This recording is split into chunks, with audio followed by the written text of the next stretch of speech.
All right, this is our final lecture on some of the basics of neurophysiology. We're going to look at synapses and how electrical chemical synapses differ. Really important concept of excitatory versus inhibitory postsynaptic potentials. And then we'll look at how neurotransmitters are secreted and removed. And then we'll look at some specific neurotransmitters, some of the ones that we often describe as more excitatory, that they stimulate nerve activity, and then more inhibitory neurotransmitters. And we'll finally wrap that up comparing that to some of the concepts in Chinese medicine and how we can make some links.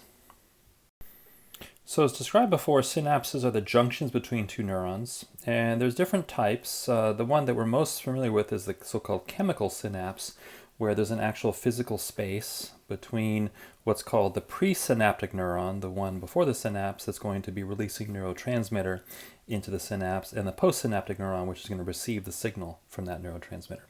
The impulse that triggers the release of neurotransmitter is the arrival of an action potential down from an axon, and we talked about how those are generated in the last video.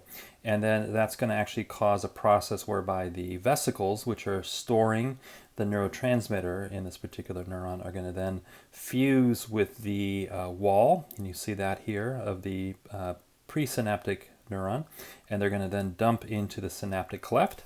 And then there are usually very specific receptors for these different neurotransmitters on the dendrites of the postsynaptic or receiving neuron.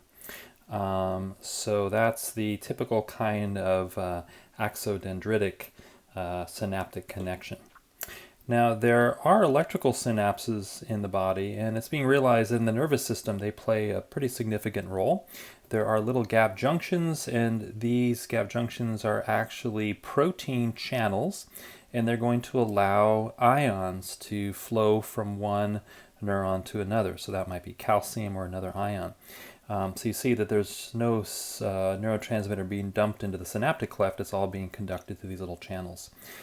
These proteins that create the channels are called connexins, and they basically make a continuous cell between one cell and another. And if hundreds or thousands or hundreds of thousands, millions of these cells are interconnected, that's going to form a very large interconnected what's called a syncytium.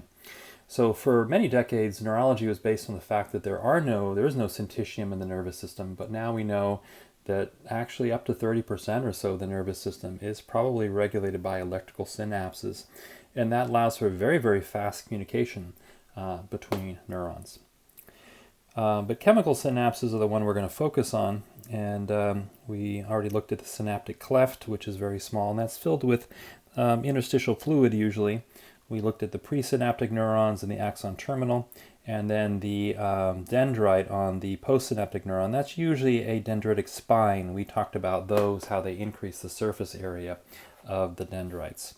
So based on the chemical synapse idea, the signal from one neuron to the next is usually delayed about 0.5 milliseconds. So these are much slower than electrical synapses, and we can say that they basically slow down the nerve conduction, and so that might actually have a beneficial role. It kind of slows down one nerve impulse from another, so the electrical system isn't overwhelmed. Importantly, the neurotransmitter receptors in the postsynaptic neuron, when they open, they are ligand-gated ion channels. Some of them are what are called metabolomic receptors, and they actually change the metabolism of the cell, but the majority of them are ionotropic, meaning that when the ligand, I mentioned GABA in the last videos, but it could be acetylcholine or glutamate, when it binds to its receptor, it is going to create a postsynaptic potential in the receiving neuron. And again, that can be either hyperpolarizing, making the inside of the receiving cell's dendritic membrane more negative than resting membrane potential, or it could be depolarizing, making it more positive. And so that's going to be the result of the postsynaptic potentials. So between firing, I mentioned that a lot of neurotransmitters are stored in vesicles in the synaptic bulbs at the ends of the axons. And they are stored and ready to be released when an action potential comes down from the axon. What's going to happen is it's going to open up a voltage-gated calcium channel, which is found in the wall. We see that right here, actually. wall of the axon. And when the calcium floods in, it triggers a process which causes fusion of the little vesicles containing neurotransmitter with the presynaptic membrane. And then the neurotransmitter is released into the synaptic cleft. And then it will bind to those postsynaptic receptors, and it will initiate a postsynaptic receptor potential. Now, if the receptor potential causes depolarization, that is called an excitatory postsynaptic potential, or EPSP. If, on the other hand, the postsynaptic potential is inhibitory, that's an inhibitory postsynaptic potential, or IPSP. So these are important to understand. The EPSP will essentially make the neuron, the dendrite, more depolarized. And again, all of those little currents in the dendrites are summed together. They're going to reach the axon hillock. And if the threshold potential is reached, then that's going to trigger an action potential. If, on the other hand, there's a lot of IPSPs, they will make the dendrite more hyperpolarized. It'll be less likely to trigger the potential at the axon hillock, and they'll be less likely to trigger an action potential. Now, once neurotransmitter is bound to the receptors, it stimulates its effects, it has to be removed. And there's several different ways it can be removed, and we'll go over those. One way I'll just say is that there are enzymes that can break the neurotransmitter down. And so there are very specific enzymes for different neurotransmitters. And there are medications we now have that can block those enzymes, and that would keep the neurotransmitter around more longer. Another thing that can happen is that the neurotransmitter is retaken back up into the secreting neuron and restored, and that is called reuptake. And so there are reuptake transporters. A good example is the reuptake transporter for serotonin, and that will bring serotonin back into the presynaptic neuron to be reused again. There are drugs, the selective serotonin reuptake inhibitors, or SSRIs, that block those reuptake transporters, and that keeps more serotonin in the synaptic cleft longer. And so those are used for depression and anxiety, and the thought behind it is it's keeping more serotonin around. We now know that that's probably not the primary effect of these drugs. They have other effects on the central nervous system, and we'll review all that with both the neurology and the psychiatry section. But basically, that's another example of how neurotransmitter can be removed once it's secreted, is to be taken back up into the secreting neuron. I'll just mention a third way is it just diffuses out of the synaptic space, and then cells like the astrocytes take it and clean it up. So there's a lot of different possibilities there. So that's the basic process whereby the neurotransmitter is released. Again, postsynaptic potentials can be either stimulatory or inhibitory, and that depends on the neuron and the neurotransmitter. The excitatory signals, or EPSPs, typically use sodium. They cause influx of sodium into the postsynaptic neuron, and that's going to cause a depolarizing current. The inhibitory postsynaptic potentials, IPSPs, are going to hyperpolarize the membrane, and that's usually because they use chloride. When their channels open, chloride rushes into the postsynaptic cell, and that causes hyperpolarization. So I mentioned the GABA receptor in the last video, and that's an example of an inhibitory postsynaptic potential. The ionotropic glutamate receptor would be an example of an excitatory postsynaptic potential. So the key here, of course, is what type of receptor does the receiving dendrite have? And again, a single neuron with thousands of dendrites can have many, many different types of receptors for different neurotransmitters. But what's important is that each neurotransmitter receptor is specific for that neurotransmitter and for a specific ion that allows to get into the cell. So they all will sum together. So here are just a couple of pictures of the neurotransmitter being released, binding to receptors. The picture on the right is interesting. This is from an article in Nature magazine, where basically here we find an astrocyte kind of helps to mediate the connection between two neurons, and it's going to actually help take up neurotransmitter and then also break it down when it's not needed anymore. So that's where there's a third mediating element here. But the idea is that basically once the receptors are stimulated, ion currents are initiated, and then we get either IPSPs or EPSPs in the postsynaptic neuron. Now, I've been talking primarily about ionotropic receptors, and these are receptors for ligands. When they bind, they let an ion, either sodium or chloride, to go into the cell.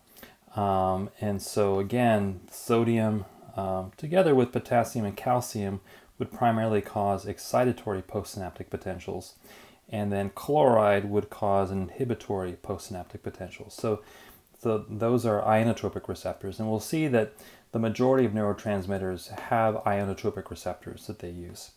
There is another type of receptor, though, that's important to be familiar with, and that is what are called metabolomic or metabotropic receptors. So that's where the neurotransmitter binds. There's no ion channel, but it uses a second type of channel called the G protein. Now, G proteins are important because what they do is that they trigger a process. So here's on the picture in the upper right, here's a ligand binding to its receptor.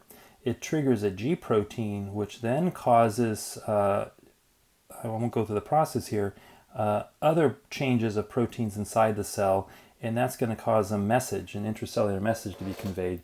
And in many cases, that will then open up a secondary ion channel, letting ions in. So that is a G protein receptor. And one of the important differences is that G proteins are usually a little bit slower than ligand-gated ion channels. So we see, for example, the same neurotransmitter, interestingly, having different effects depending on whether or not it has a ligand-gated or a G protein coupled receptor.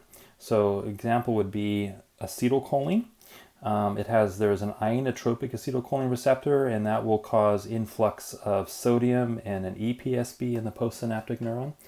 But there is also a metabotropic acetylcholine receptor that opens up a potassium channel, and that induces actually an IPSP in the postsynaptic neuron.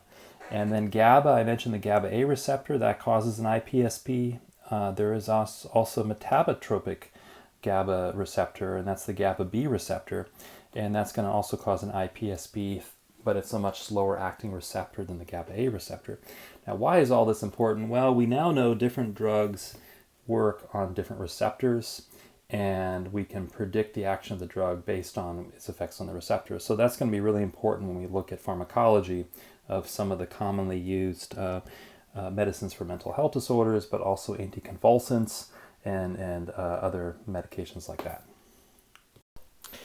Now, I mentioned that once the neurotransmitter is secreted, there's several ways that it can be gotten rid of. So one is, again, just diffusion out of the synaptic cleft. It can no longer then act on those postsynaptic receptors. It can also be degraded by enzymes. And so, for example, acetylcholine, there's an enzyme called acetylcholinesterase, which breaks down acetylcholine. And this is mostly found in what are called neuromuscular junctions. So acetylcholine is the main neurotransmitter used where somatic nerves contact a muscle. So that's how your nervous system signals muscles, is through acetylcholine. And what's important about that is that there are different compounds out there that can inhibit acetylcholinesterase, and that would cause acetylcholine to accumulate to dangerous levels in those synapses, and that would overstimulate the muscle, causing essentially tetany. The muscle remains constantly overactivated. And a good example of that would be organophosphorus compounds, and a lot of these are nerve gas agents as well as insecticides for insects. So those are acetylcholinesterase inhibitors. We'll find actually there's other acetylcholinesterase inhibitors that are used for conditions like Alzheimer's. Not particularly effective, but they're kind of part of the arsenal that's used. In Alzheimer's, one of the main neurotransmitters that becomes depleted in the central nervous system is acetylcholine. So by inhibiting acetylcholinesterase, you would keep more acetylcholine around, and so that would allow more signaling from acetylcholine. Monoamine oxidase is another major enzyme you need to know about. This breaks down what are called monoamines, and that would be dopamine, norepinephrine, epinephrine, and serotonin, 5-HTP, as well as melatonin and compounds called tryptamines, which are found in things like aged cheese and red wine. There are two types of MAO, MAO-A and B. These are found in the nervous system, but also outside the nervous system. So MAO-A is found in the gut and the liver. MAO-B is also found in platelets. MAO is a target of a specific class of medications called MAOIs, monoamine oxidase inhibitors. These are not used as commonly, but they can be used they have been used for depression, and especially for resistant depression.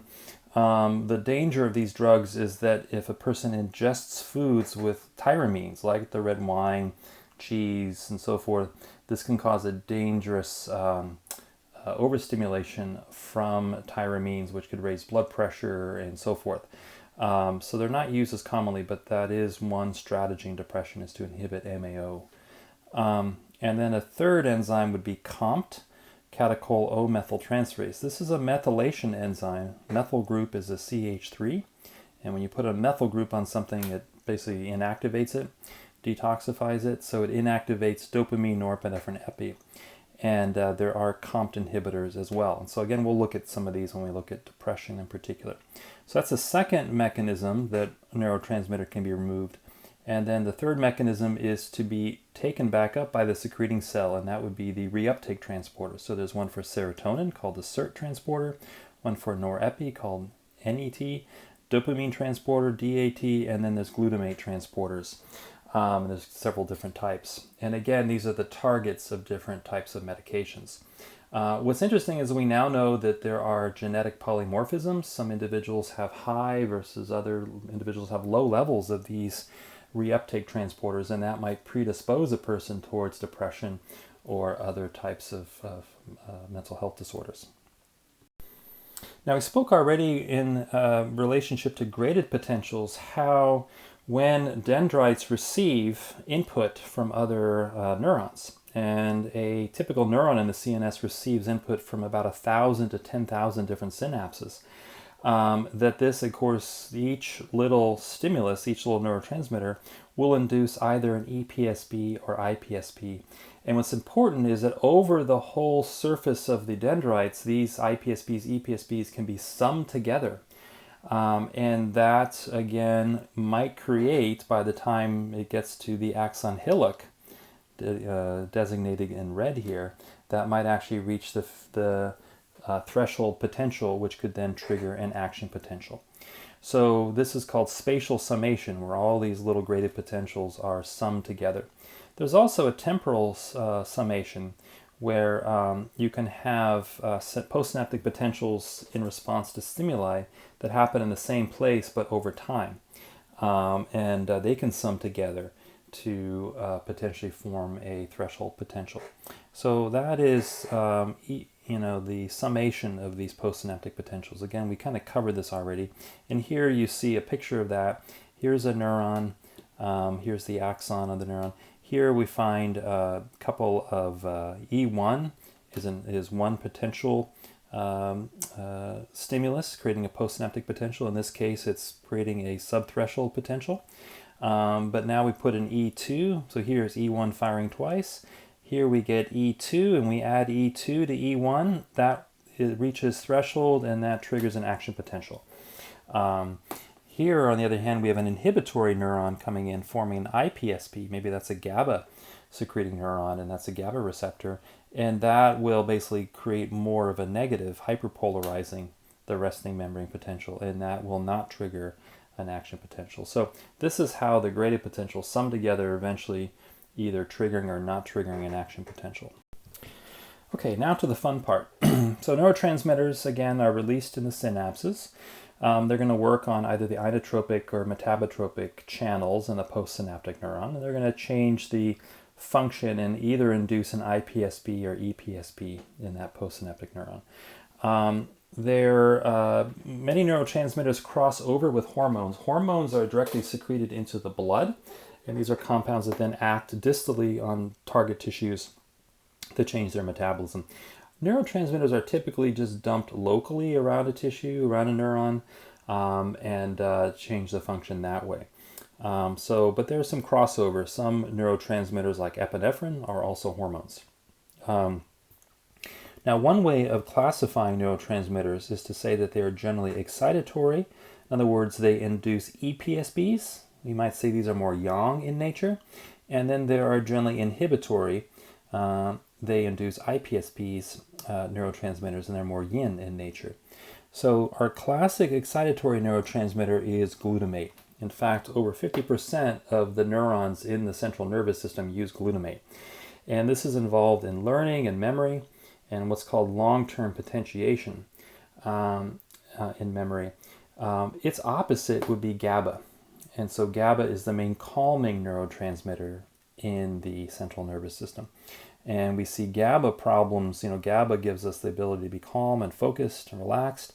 Deficiency in GABA, we see restlessness, insomnia, anxiety, irritability, and so forth. So GABA kind of balances out the excitatory effects of glutamate. Another generally excitatory neurotransmitter, again, these are relative terms because depending on the nerve and the receptors, metabotropic versus inotropic, you can have different effects. But in general, dopamine tends to be thought of as more excitatory. It is involved in attention, in focus, and motivation. There's a deficiency of dopamine, relative deficiency in ADD, ADHD, and different types of depression in Parkinson's. And then we think there's more of an excess of dopamine in psychosis and schizophrenia. And so, again, there's going to be medications we're going to see that work on dopamine that are used. For example, the neuroleptics or antipsychotic drugs block the actions of dopamine and are used in schizophrenia. They, of course, have a lot of other side effects. They actually can induce Parkinson's-like symptoms. We'll talk about that because they deplete the dopamine. Sort of an opposite of dopamine would be serotonin. Serotonin has excitatory effects, but we can think of it kind of calming and regulating. It inhibits the release of catecholamines, it stimulates GABA, downregulates glutamate, and we see deficiencies in depression, anxiety, panic disorders, OCD, migraine, eating disorders, and so forth. So all of these are often treated now with drugs that increase serotonin, like SSRIs.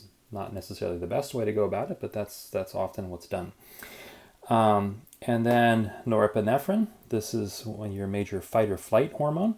And this is the major neurotransmitter in the sympathetic nervous system. And this is involved in mood and drive and ambition. So we find with patients with depression, there's often a problem either of serotonin, dopamine, or norepinephrine. And those are the three primary neurotransmitters in depression. In deficiency, we find with norepinephrine there's a lot of fatigue, there's a lot of hypersomnia, sleeping in, just need 10, 12 hours of sleep to feel rested, a lot of apathy, versus excess would be a lot of anxiety, aggression, irritability, and even mania. And then acetylcholine is involved in the central nervous system with learning and memory. I mentioned that in Alzheimer's, this one is often depleted. And then in the parasympathetic nervous system, it's the primary neurotransmitter for your rest and digest response. So it's important in digestion and relaxation and everything else. Glycine, this is found in the spinal cord. It's kind of like the GABA of the spinal cord. It's relaxing. Interestingly, strychnine works by paralyzing the glycine in the spinal cord. And what happens then is that muscles get overstimulated by excitatory neurons. So you basically take off the brake with strychnine on glycine. And so you get tetany, muscle spasms, and again, death can happen by things like respiratory paralysis and so forth. All right, so those are kind of the big ones. I'm going to go into each one now in a little bit more detail. And we'll circle back to this again in the mental health psych block, and we'll look at this in much more detail. So let's look at our first two, glutamate and GABA. These are both made from amino acids, and glutamate, again, is your primary stimulatory neurotransmitter. There's a related amino acid, and that's aspartate, which also has very similar roles as glutamate, stimulatory. It's found in over 90% of synapses, and this is actually an anion of a non-essential amino acid called glutamic acid, one of your primary 20 amino acids. So GABA, interestingly, is also made from this. So there's one biosynthetic step away from GABA. It's one of the oldest neurotransmitters evolutionarily, and it, again, is made from glutamine via the enzyme glutaminase, and it's found in neurons in the liver and the kidney. You might have heard of glutamine being used as a fuel source for intestinal cells, and we see that a lot in GI disorders. Well, glutamate is made from glutamine. In fact, one theory about why people get sensitive to MSG, monosodium glutamate, is not so much an allergy, it's more that if they already have too much glutamate activity going on in the central nervous system, it might overstimulate them. It's just one idea. It does not cross the blood-brain barrier very easily, though, so it's not that easy to explain why taking it dietarily would then increase the levels in the central nervous system. It's primarily the primary excitatory neurotransmitter. It mediates waking consciousness. It's involved in locking in memories from short-term to long-term. It's also important for regulating growth of synapses and so forth. There are several receptors for glutamate. They fall into ionotropic receptors, and the big ones here would be the AMPA receptor. That's a sodium channel, very fast. Kainate receptors, and then the big one here is NMDA. That's a calcium channel, a little bit slower. That one's involved in learning and memory. Zinc is a co-agonist here. So zinc actually can be used to potentiate glutamate, and I'll maybe talk more about the use of zinc therapeutically in the clinic. And interestingly, L-theanine, which is a non-traditional amino acid, not one of your 20 essential amino acids, L-theanine is found in green tea, for instance, in high levels, is an antagonist to the AMPA and NMDA receptors. So basically it quiets down the glutamate activity. So it kind of works like GABA, but not directly through GABA. And then PCP and ketamine are also antagonists to glutamate. So there's some interest in using ketamine in the clinic for people that have too much glutamate activity. And then there are 3 types of G-protein metabotropic receptors. But the main one to understand here is the AMPA and the NMDA. And then there are reuptake transporters, 2 of them, which are found in neurons and glial membranes. And that helps to clear the synaptic spaces from the neurotransmitter. Excess states of glutamate result in what's called excitotoxicity. And this really is where you get too much glutamate, too much nerve firing, and this results in neuronal injury, even death. And this happens a lot, for example, after a stroke.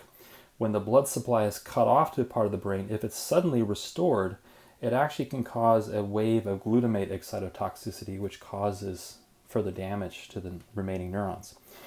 We see excitotoxicity associated with Alzheimer's disease, AD, ALS, we'll talk about that one, and then autism. Also, excess glutamate is implicated in certain types of epileptic seizures. And so some of the anti-seizure medications out there actually block glutamate. And then deficiency is potentially found in schizophrenia. That's a question mark because that's still being explored. And then classic phenylketonuria, that's where people cannot metabolize these amino acids. All right, so that is a little bit on glutamate. The other big one here is GABA, gamma aminobutyric acid. It's derived from glutamate. It's your primary inhibitory neurotransmitter. It's found in the CNS, but also in the enteric nervous system, so in the gut. And so we think that actually people with irritable bowel syndrome, there's 2 different types of irritable bowel. One type is more constipation related, the other is more diarrhea related. So people that have too much of the diarrhea, too much overactivity in the bowel, we suspect GABA deficiency in the bowel might be one problem and going on there. GABA, remember glycine is the primary inhibitory neurotransmitter in the spinal cord. GABA, though, doesn't cross the blood-brain barrier. So you find on the market GABA supplements for, relaxation, for sleep, for anxiety. And so the question would be, when you take it orally, how does that get into the brain? Well, it doesn't cross the blood-brain barrier. However, we do find an interesting phenomena, and that is that there are sensory cells in the intestines which sense the GABA. And then via the vagus nerve, they stimulate a nerve impulse up to the brain, which causes then increased secretion of GABA in the brain. So it's an indirect mechanism. And I think this is very interesting because my own theory is that a lot of herbal medicines are actually working this way via the nervous system. They're not actually getting into the blood. These molecules in the herbs, they're actually working via the nerves, and that's how they're having effects distally. Probably both effects happen, the nerve and the blood effect. Made from glutamate, there's a glutamate decarboxylase, which is the enzyme found in different neurons which can make this. Requires active vitamin B6, so PLP is the active form of vitamin B6, and then zinc is needed to actually activate the B6 into PLP. I mentioned L-theanine inhibits glutamate. It also increases GABA, serotonin, and dopamine. So it's primarily inhibitory, has a relaxing, anxiolytic, anticonvulsant effect. It's a muscle relaxant. It may increase growth hormone secretion as well, and that has to do with the hypothalamus and pituitary and how they're responsive to GABA, and may increase melatonin synthesis too. Two types of GABA receptors, I've already mentioned them. GABA A is an inotropic receptor for chloride. The medication class of benzodiazepines, Ativan, Xanax, Valium, etc., all bind to the GABA A receptor and they potentiate it. A lot of herbs that we call nervine, good example is lavender, but also passion flower and so forth. Also, we think the compounds in there work on GABA A. And so they kind of work like benzodiazepines, but without all the adverse effects. In fact, some of the clinical studies are very promising that some of these nervines, like passion flower, are as potent as Ativan and Xanax, but without all the negative effects. GABA B is a metabotropic receptor. It's slower acting, and a very well-known agonist of GABA B is baclofen. And this is often used for chronic anxiety, but also musculoskeletal pain and so forth. There are different transporters, just like we saw with glutamate. And then there's an enzyme that breaks down GABA, and that's called GABA transaminase. Valproic acid, which is Depakote, and then rosmarinic acid in Melissa, it's also in rosemary, are inhibitors of GABA transaminase, and that would then keep more GABA around. So we see mostly in the pathology of GABA deficiency states like anxiety, insomnia, mania, psychosis, seizures, muscle spasms, and then in alcohol withdrawal and drug addiction, we see there's a deficiency of GABA. So a lot of the medications that are used for these conditions all upregulate GABA through various mechanisms. Next, we come to serotonin. This is what's called a monoamine. And this has mixed, I classified it earlier as primarily inhibitory, but it has mixed excitatory inhibitory effects. Interestingly, most serotonin is not made in the brain. It's made in the gut via what are called enterochromaffin cells. And these act on the digestive tract. In fact, the primary neurotransmitter of the enteric nervous system is serotonin. Then once it's used there, it's taken up by platelets. So platelets also have a lot of serotonin. The name serotonin comes from one of its first observed physiologic effects, which is to vasoconstrict arterioles. So when there's a bleeding event, let's say you damage a blood vessel, platelets dump their serotonin around these blood vessels, and that causes the smooth muscle in the vessel to constrict, and that stops bleeding. In migraine headaches, we think that one of the events that happens is the blood vessels in the brain, but also around the scalp dilate. They vasodilate, and so things that increase serotonin or agonize serotonin receptors actually cause vasoconstriction. So the class of drugs known as triptans all work on migraine via that mechanism. In the central nervous system, the serotonin is made in one very specific area, and you see that in the diagram here to the right. It's called the RAF nuclei. It's actually scattered in a couple places in the brainstem, so you see that in red down here. And then this is where the cell bodies of these neurons reside. And then axons from these cell bodies come up and they distribute the serotonin to different parts of the brain. So interestingly, unlike GABA and glutamate, which is kind of universal, made everywhere in the CNS, serotonin is made in very specific areas. And these areas are important for regulation of mood and appetite, sleep, memory, and learning, and also very importantly, regulation of pain. So there's what's called the descending inhibitory pathway in the brain, where serotonin is dumped on incoming sensory nerves, and that quiets nerve impulses from the body, like pain. So one theory we have behind things like fibromyalgia is that that circuit gets turned off. There's no dampening of the pain signals, and the brain perceives what's normally non-painful in people to be painful and overactive. So that's where we think serotonin has a dampening effect on pain signal transmission. It's made from the amino acid tryptophan. And here again, tryptophan does not cross the blood-brain barrier. However, tryptophan is converted to a compound called 5-HTP, 5-hydroxytryptophan, which is then converted to serotonin. The abbreviation for serotonin is 5-HT, 5-hydroxytryptamine. So tryptophan gets converted to 5-HTP, which then is converted to 5-HT. 5-HTP does cross the blood-brain barrier, so you see that now as a popular supplement out there. And the idea is you take the 5-HTP, and that will allow the central nervous system, especially in these specific areas in the brainstem, to make more serotonin, and that might improve the serotonin activities. I'll say that from serotonin, there's two more steps. In the pineal gland, there are enzymes that can take that serotonin and make melatonin from it. So serotonin, melatonin, and a whole class of what are called indolamines. And these are compounds you see in things like LSD and the psilocin in different mushrooms, the hallucinogenic mushrooms. All of these are serotonin-like molecules, and they work on serotonin receptors. The interesting thing about serotonin is that there are dozens of receptors. So these are all G protein receptors with the exception of one, 5-HT3, which is an ion channel. But there's a 5-HT1 family, 2, and then so forth, and there's subtypes of each of these. And we certainly don't need to go into all of this.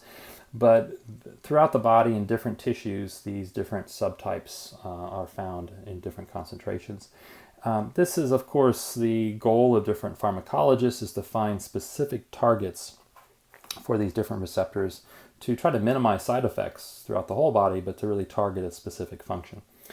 There are reuptake transporters. I already mentioned the SERT transporter, but there's also another one called PMAT, which is suspected, and different genetic or even epigenetic polymorphisms will cause different levels of these in individuals. And then it's broken down by MAO. Large amounts of that are in the liver. And then its breakdown product, which is 5-HIAA, is excreted in the kidneys and found in the urine. So we're seeing actually a number of different companies offering urine tests to check for metabolites of different neurotransmitters. And they argue that that reflects the levels of neurotransmitters in the brain and so forth. That's still pretty controversial. What's in the urine isn't what's in the brain necessarily. But that might be one thing to help kind of understand what a person's neurotransmitter balance might be.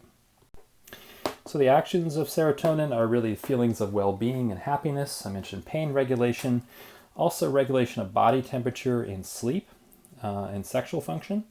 And then in the GI tract, the 5-HT4 receptors, when they're stimulated, stimulate peristalsis. And then the 5-HT3 receptors in the brainstem are involved in nausea and vomiting. In platelets, I mentioned that serotonin has a vasoconstrictive effect. It also improves clotting and wound repair. And then there are serotonin receptors we've now found in the bone, and they stimulate the bone building cells called osteoblasts, so maybe helpful actually in osteoporosis. And then there's other serotonin receptors, for example, involved in the liver and so forth, and help with liver repair. So it's a very ubiquitous neurotransmitter. Excess states of serotonin, this can happen sometimes with over-medication or with taking, for example, an SSRI, a selective serotonin reuptake inhibitor, with things like St. John's wort. And that can create what's called serotonin syndrome, which you should be familiar with. And we're going to come back to this with the psych section.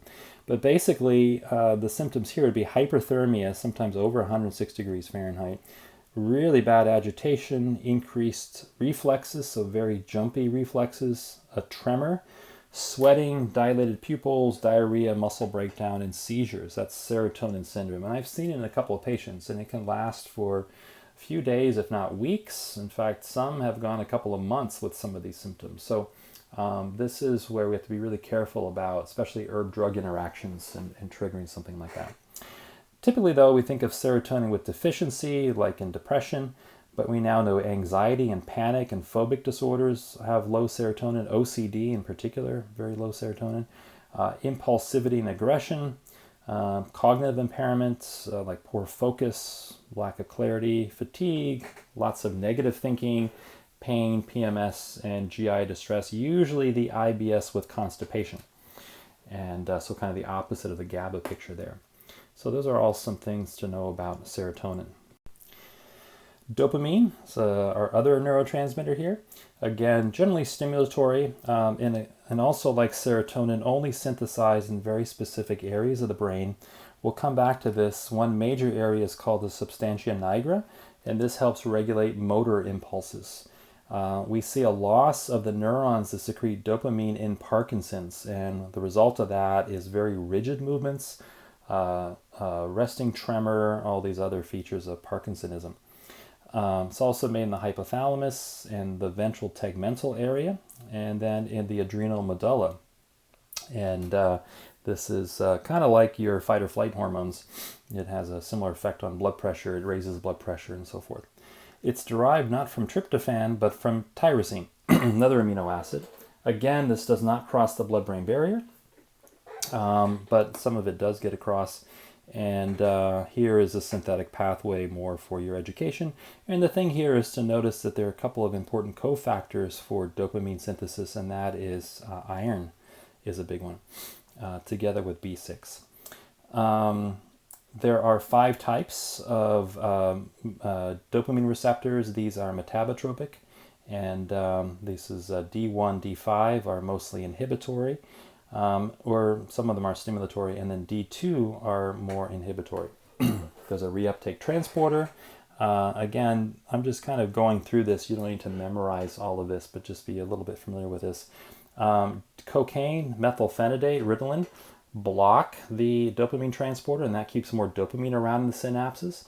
And then hypericum, St. John's wort, we think also blocks. It might increase dopamine. Here again, St. John's wort with Ritalin, maybe not such a great combination taken together. The breakdown is through MAO or through COMT, and there's a third one as well, the aldehyde dehydrogenase. And the breakdown product is HVA, which we can measure in the urine. And this would be important, again, for trying to assess overall dopamine levels, but we typically don't measure that. The actions of dopamine are more involved with arousal and motivation and what's called executive function. That's your frontal part of the brain, which really overrides impulses and keeps you focused and attentive. It's involved in what's called reward motivated behavior. So you do something well, you do a little treat that causes a surge of dopamine, you want to do that thing again. Sex, addictions, all these different things, drug addictions, all actually release dopamine and create this sort of reward circuit in people. It's also involved, like I said, in the substantia nigra with neuromodulation of motor control. We find that dopamine in the brainstem also is involved in nausea. So interestingly, we have a use of certain antipsychotic medications with blocked dopamine for chronic nausea, like in chemotherapy agents. In the heart, it tends to increase heart rate and blood pressure, and it kind of works like the sympathetic or fight or flight nervous system. In blood vessels, it actually inhibits norepinephrine and is more vasodilating. So that's a little different than the sympathetics. They tend to be more vasoconstricting. Kidneys increases excretion of sodium in urine output. Pancreas reduces insulin production. GI reduces GI motility. And then in the immune system, it actually reduces the activity of lymphocytes. That's a whole area which is beyond where we can go, but how the nervous system, we now know, communicates with the immune system and how the nerves actually regulate immune activity. I'll come back to that, maybe talking about the so-called food sensitivity picture and how the nervous system is involved in that later. Excess states of dopamine occur in schizophrenia. Again, I mentioned in nausea as well. And then we find deficiency states in ADD, ADHD, restless leg syndrome, Parkinson's, and then different types of pain syndrome, like fibromyalgia and so forth. So that could all be related to dopamine. Interestingly, we know that different hormones can support neurotransmitters, and in particular, testosterone seems to support dopamine. So when testosterone levels get low, we tend to see more lower dopamine levels in the body. So that's kind of interesting. In Chinese medicine, low testosterone states actually are identical with what we describe as low kidney yang or kidney yang deficiency. And interestingly, the herbs that are used to treat kidney yang deficiency are known as phytoandrogens. And these all increase testosterone. So, there's an effect of kidney yang tonics on dopamine. Getting close to the end here of some of the major neurotransmitters, but norepinephrine or noradrenaline, again in Britain they call epinephrine adrenaline. Norepinephrine is, again, generally an excitatory neurotransmitter. It's also a hormone. It's synthesized, again, locally in areas of the brainstem, and it's also the major neurotransmitter in the sympathetic nervous system and the adrenal medulla. And it actually is synthesized from dopamine. So again, tyrosine is a precursor. Tyrosine makes L-DOPA, and then from L-DOPA, there are enzymes that make dopamine, and then from dopamine to norepinephrine. And here, there's a need for copper as a cofactor. In fact, in copper overload states, you can actually get low dopamine and high norepinephrine. So that can create a lot of anxiety and so forth. There are different receptors. These are G protein, and they're basically grouped into alpha and beta, and we'll go through these in detail with the sympathetic nervous system section. But basically, beta 1s are on the heart, beta 2s are on the lungs, beta 3 is on the kidneys and secondary organs like that, and then alpha 1s are on blood vessels. So beta 1 receptors, when you stimulate them with norepi on the heart, it causes the heart to speed up and to contract more strongly. Beta 2s, when they're stimulated, interestingly causes the airways to open. And so medications like albuterol or Ventolin that's used in asthma act by stimulating the beta 2 receptors in the lungs, and that causes bronchodilation. Herbs like ephedra, mahuang, the ephedrine in there also do that. Unfortunately, ephedrine also stimulates beta 1 and beta 2 and alpha 1, which causes your heart rate to increase and your blood pressure to go up, as well as opening up your airways. So unlike albuterol, which is more beta 2 specific, or at least theoretically, in some people there's a crossover, the ephedrine in mahuang has an effect on all of them, which could be a problem for some people. There is a norepinephrine reuptake transporter, and then MAOA and COMT both break down norepinephrine. And the actions here are generally, again, involved in alertness, arousal, energy, focus, and then, of course, in your sympathetic nervous system, basically this mediates all of your fight or flight responses. And we won't go through this right now, but you can read through that. These are all of the classic things that happen with your fight or flight nervous system. So in excess states, too much norepinephrine, we'd have what's called sympathetic dominance. And we see that pattern in certain types of anxiety and insomnia. And then very rarely you can have a tumor of the adrenal medulla on top of the kidneys, and that's called a pheochromocytoma, which oversecretes norepi. So you can imagine that kind of person is going to be, it's like you're injecting them with an EpiPen every minute. They just feel constantly anxious, the blood pressure goes up, they're sweating profusely, and so forth. Deficiency states would be ADHD, and then in autonomic failure syndromes like POTS, postural orthostatic tachycardia, those kinds of things. Epinephrine, we don't see that used as much in the central nervous system. It's again more of a hormone used in the periphery from the adrenal medulla, and it's synthesized from epinephrine. Again, it mediates the sympathetic responses, same receptors as norepinephrine, same breakdown products, and basically the same kinds of pathological pictures with epi. So think of norepi and epi kind of as a pair. Acetylcholine, this is secreted from cholinergic neurons. I should say that norepi and epi are secreted from adrenergic neurons. So cholinergic neurons secrete acetylcholine, and they're found both in the central nervous system and the peripheral nervous system. In the brain, we find acetylcholine secreted by the brainstem, and the basal forebrain, the part of the brain in front of behind the eyes. And then in the peripheral nervous system at the neuromuscular junction, as I mentioned, and then it's the primary neurotransmitter of the parasympathetic nervous system. It's made from choline and essentially vinegar in the body, acetic acid, and there is using coenzyme A, which carries the acetate unit, and that makes acetylcholine. So choline is sometimes used as a supplement to supplement people to kind of get their acetylcholine levels up. There are different receptors, and they're broken into two classes. The cholinergic receptors are either nicotinic, and they're called nicotinic because the original researchers found that nicotine actually binds to these receptors. And these are ionotropic receptors. They're at the neuromuscular junction. They're also in the autonomic nervous system. And curare, which is an arrow poison, is an antagonist. So this is why curare paralyzes muscles. It actually blocks the nicotinic cholinergic receptors at the muscle, at the neuromuscular junction. Muscarinic receptors, there's 5 different types. These all mediate the parasympathetic activity. And the classic antagonist here is atropine. So atropine blocks the parasympathetics, so you effectively get a sympathetic response. Again, we'll look at that when we get into the autonomic discussion. And then acetylcholinesterase, we already talked about this and how organophosphates and sarin gas all inhibit. And those can cause an overaccumulation of acetylcholine, which could, for example, in the neuromuscular junction, overstimulate it. So in the brain, acetylcholine is involved in arousal, attention, but really importantly, memory, as well as motivation and sleep.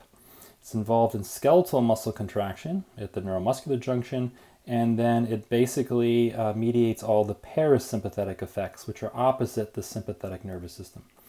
And here are some parasympathetic effects, which we'll go into later.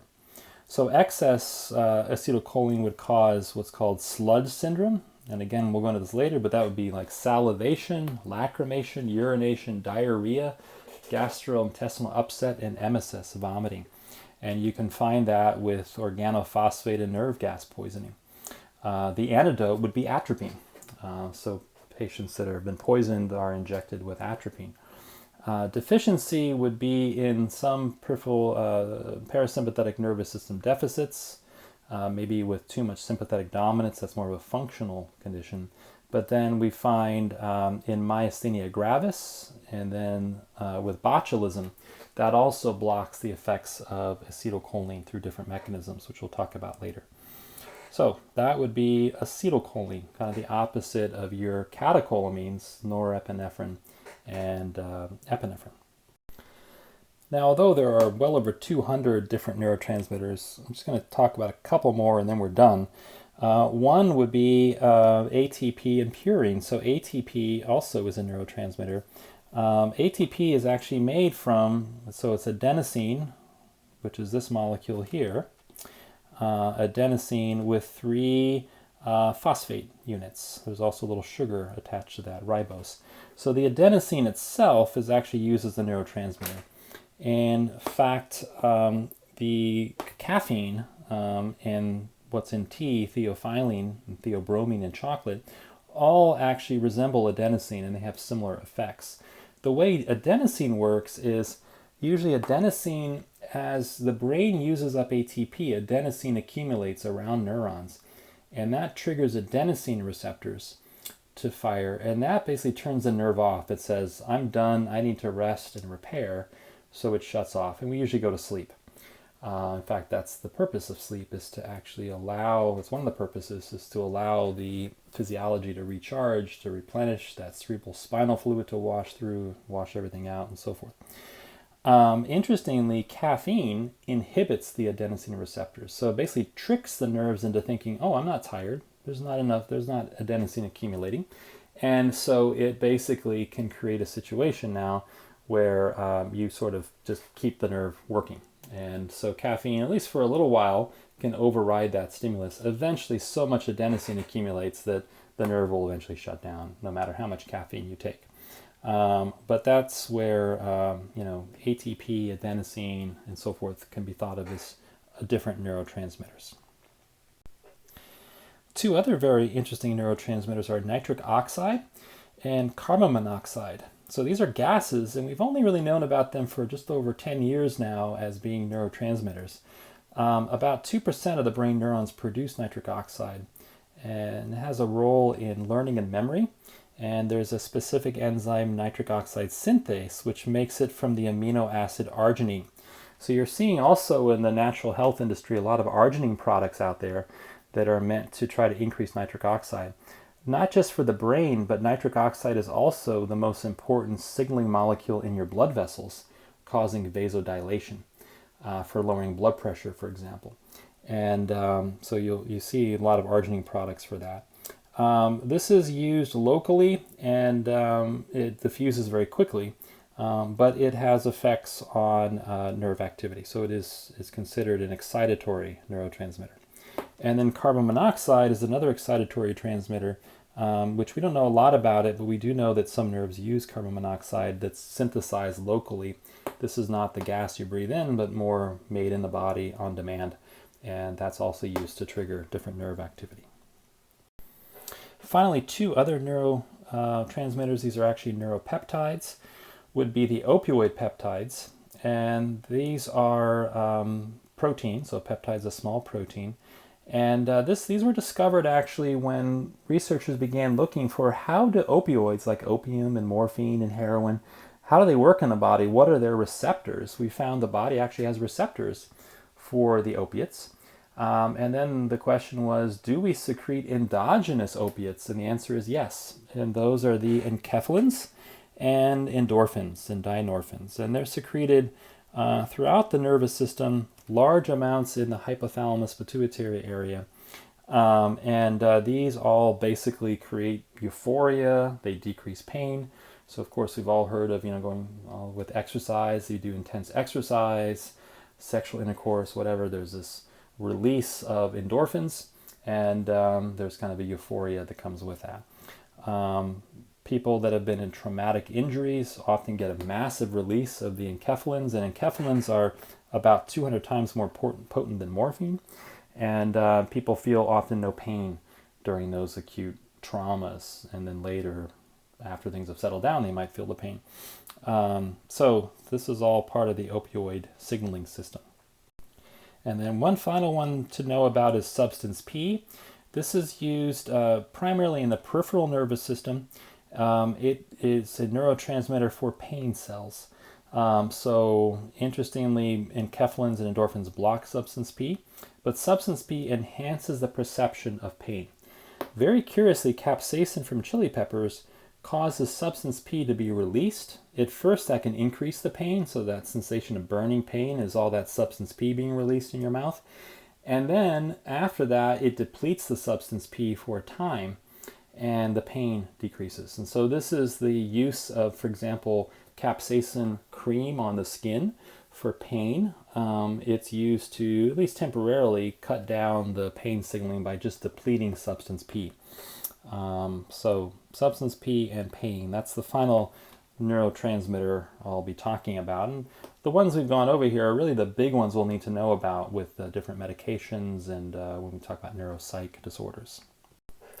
So one final correlation we're going to make here is with Chinese medicine. We've already talked about the embryology of the nervous system, the formation of the neural tube, and how that correlates with the governing vessel.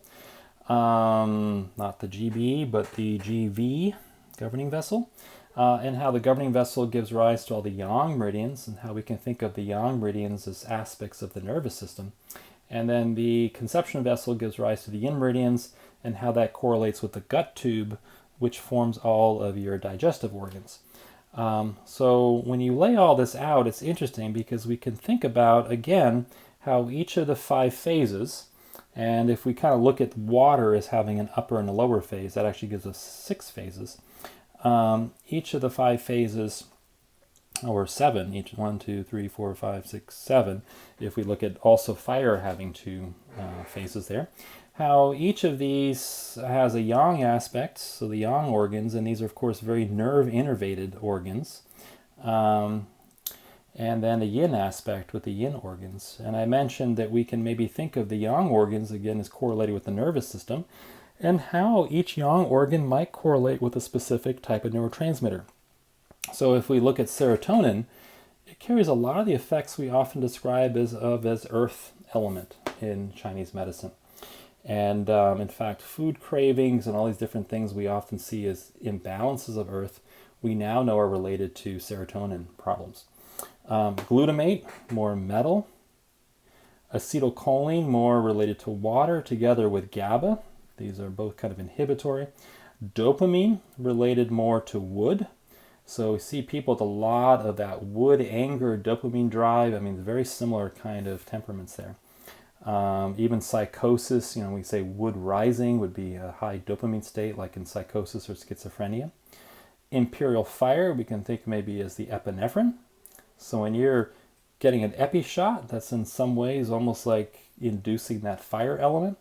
And then norepinephrine, we might think of that related more to the ministerial fire. So that would be one correlation there with the different neurotransmitters and the phases in Chinese medicine. I mentioned the yin side would correlate to different hormones, and we'll come back to this, but looking at how, for example, the pancreas relates to that earth element, thyroid to the metal, the adrenals and gonads to the water element, and so forth. So that would be another correlation to kind of think about. But this might give us some ideas when working with different neurotransmitters and the medications that affect them, how that's related to the Chinese 5 phases. Now, just the final little segment here is how to modify the effects of neurotransmitters. And that can be done either endogenously from within the body or exogenously with different drugs or plant compounds. And that can be through different mechanisms. So one would be to stimulate or suppress the synthesis of a neurotransmitter. So for example, giving those precursors like tryptophan for serotonin, 5-HTP also, but also tyrosine for dopa, norepi, etc. would be examples of that. A second way would be neurotransmitter release can be blocked or increased. So amphetamines promote the release of dopamine and norepi. I mentioned botulism toxin. That actually blocks the release of acetylcholine at the neuromuscular junction. So that would be another possibility there. A third option would be that neurotransmitter receptors can be activated or blocked. So agonists, and I've spoken about some agonists, like for example the benzodiazepines are GABA A agonists. Say agonists will stimulate the receptor to activate, versus antagonists will block the receptor. So different antipsychotic medications are antagonists primarily to dopamine receptors, and they can be used in psychosis and so forth. And then finally, we can affect the removal of neurotransmitter, or we can stimulate the removal. So cocaine, for example, blocks the reuptake of dopamine, and then SSRIs are examples of drugs that block the reuptake of serotonin. So again, we're going to focus on that more in the neuropsych lectures. But yeah, that's giving you a little overview of how that works. So that's it for neurophysiology. That's all you really need to know to now dive into the clinical aspects. And so we're going to go through the different parts of the nervous system and then jump into neurological and then finally psychiatric disorders throughout the term.